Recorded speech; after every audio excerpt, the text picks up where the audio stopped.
Hi everyone, welcome to the second edition of The Future is Food Truck. Today we are talking about event booking, how to lock in good events, when to pay fees, how to avoid bad events. Hope you find it helpful. Getting ready for the Greater Pittsburgh Food Truck Festival. Last year there were over 90 trucks. Hope the weather holds up. We're here a couple hours before start time. So I thought I'd talk a little about booking, how to choose good events, bad events, how to avoid them. It's a couple rules of thumb if you're thinking about starting a food truck. Obviously, you want to have a plan. You want to go in knowing how much money you're prepared to spend on an event. If you're going to spend money, you want to be sure that you've got a good shot to do enough business. A lot of trucks pay fees, but they don't really have a set plan how to handle that fee, whether it makes sense. Other trucks refuse to pay fees and they miss out on great events. Rules of thumb. Number one, align incentives with your partner. The person planning the event might try to talk you into the fact that they're going to have, 200 people. Maybe only 30 show up. You've never talked to them. How are you going to make sure that works? What I like to do, set up a minimum. Your minimum needs to make sense for your business model. There are no two trucks that are exactly the same, no two companies that are exactly the same. But figure out what makes sense, what's worthwhile to be there. How are you going to cover your food and labor costs? Maybe add a little more for fuel, propane. Establish that as your minimum. You tell the person interested in booking you, we're available this day, but we do have this minimum.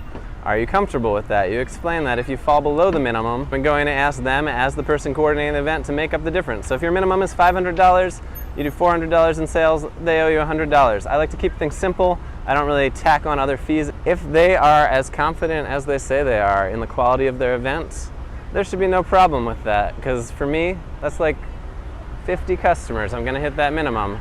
If they're telling me they've got a few hundred people coming, they're not comfortable with that minimum, that tells me they're just trying to sweet talk me into showing up. Maybe they're only 20 or 30 people. To that same end, sometimes 20 or 30 people are all there is in an event. If it's a private party, but they're comfortable paying that minimum because the food truck's a novel experience. That's a great thing. You're making a lot of extra money unassociated with any product costs in that case. You know, you do $200 in sales, you get $300 more to cover your minimum. You've made way more money than if you just did $500 in organic sales. Of course, there are times where you don't want to set up a minimum because the partner is very valuable to work with, a high-profile partner where you can really get exposure. It might be worth it, even if you don't do as well as you hoped, just because thousands of people see you. When I say align your incentives, I've mentioned having a minimum, but a lot of times people are trying to raise money for a cause. In that situation, let them know that you'll chip in if you do well enough. So, okay, we have a $500 minimum. If we do $600 or more, we'll share 10% of our sales with you for whatever you might be fundraising for. That tends to work really well.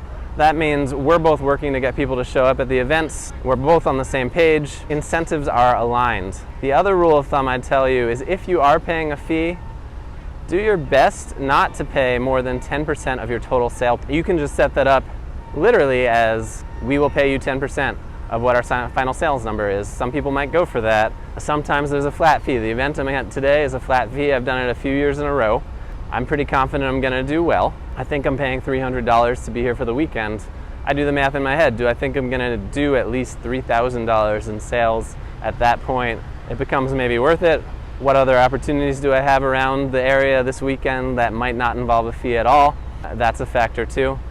If your fee is above 10% of sales, you're going to have a hard time making money. Last but not least, when you find a good event, stick with it. Seek them out early in advance before your season schedule is made up. Reach out to your contacts, say, hey, is this event happening at this time?